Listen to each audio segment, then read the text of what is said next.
Israel Iran ఉద్రిక్తతలు తీవ్రమవుతున్నాయి. ఈ యుద్ధంలో టెహ్రాన్ సైనిక మౌలిక సదుపాయాలను దెబ్బతీసి భారీ విజయం సాధించామని ఇజ్రాయెల్ చెబుతున్నప్పటికీ ప్రతిదాడులను అడ్డుకునేందుకు ఈ దేశం తీవ్రంగానే చెమటోడుస్తుంది. ఇప్పటికే ఐరన్ డోమ్ కు చిల్లుపడటంతో ఇరాన్ ప్రయోగించే క్షిపణులు కీలక ప్రాంతాల మీదకు దూసుకొస్తున్నాయి. దీంతో వాటిని అడ్డుకునేందుకు నెతన్యాహు సర్కార్ భారీగా వెచ్చించాల్సి వస్తుందట. దీని గగనతల రక్షణ వ్యవస్థ నిర్వహణ కోసం ఒక్క రాత్రికి ఏకంగా $285 మిలియన్ భారత కరెన్సీలో దాదాపు 2,400 కోట్లు ఖర్చు చేస్తున్నట్లు తెలుస్తోంది.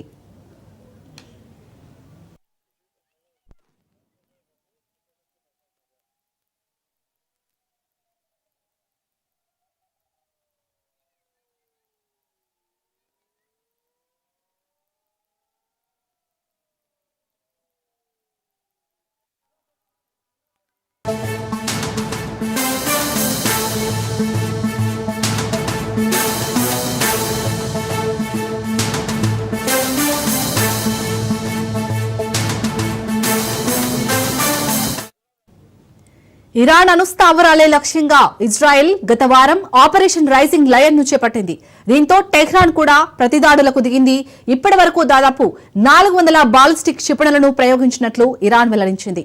అత్యంత ఎక్కువ ఎత్తులో ప్రయాణించే ఈ క్షిపణులను ప్రతిఘటించేందుకు ఇజ్రాయెల్ రక్షణ దళాలు యారో సిస్టమ్ ను వినియోగిస్తున్నాయి.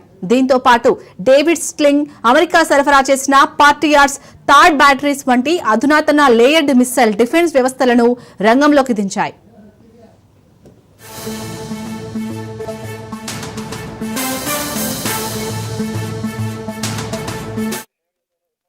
అయితే వీటి నిర్వహణ ఖర్చు ఇప్పుడు ఇజ్రాయెల్ కు తడిసి మోపడవుతున్నట్లు తెలుస్తోంది. క్షిపణి రక్షణ వ్యవస్థల ఆపరేషన్ల కోసం ఒక్క రాత్రికే $285 మిలియన్ మేర ఖర్చవుతున్నట్లు Israel financial daily the Marker అంచనా వేసింది. ఒక్క యారో సిస్టమ్ ద్వారానే $3 మిలియన్ చొప్పున విలువైన ఇంటర్సెప్టర్లను ప్రయోగించి క్షిపణులను అడ్డుకుంటున్నారు.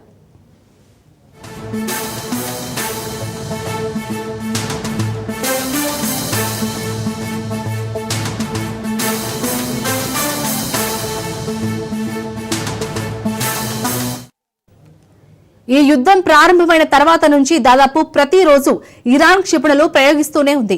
ఇదిలాగే మరిన్ని రోజులు కొనసాగిస్తే ఇజ్రాయెల్ గగనతల రక్షణ వ్యవస్థ నిలువలు ప్రమాదంలో పడే అవకాశాలు కనిపిస్తున్నాయి.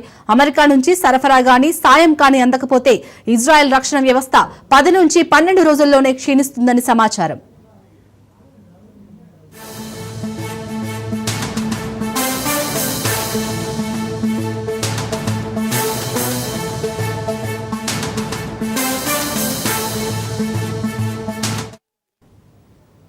ఇవి ఇప్పటివరకు ఉన్న updates. For more updates keep